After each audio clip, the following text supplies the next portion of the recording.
पोलिसांनी ताब्यात घेतलं, आंदोलन सुरू होतं. 6,000 लोक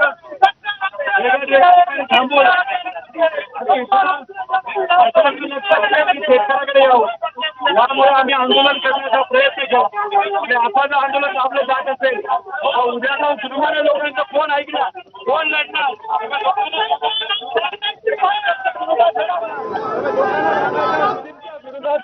लागेल असा इशारा आमदार रोहित पवार यांनी दिलेला आहे. आमदार रोहित पवार यांना घेऊन पोलिसांची गाडी ही आता पुढच्या दिशेला अग्रसर झालेली आहे. चांदवड पोलीस स्टेशन पर्यंत आता यांना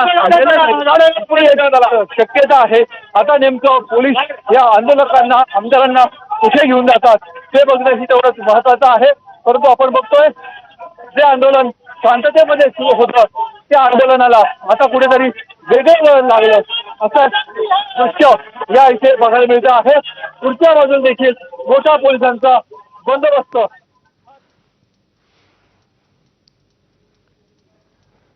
तर 3 प्रतिक्रिया आपण नेत्यांच्या ऐकल्या. मुकुल, शशिकांत शिंदे, हर्षवर्धन सपकाळ आणि रोहित पवार या तिघांनीही हेच म्हटलेलं आहे की जर अशा प्रकारे आंदोलन दडपलं जाणार असेल, सरकार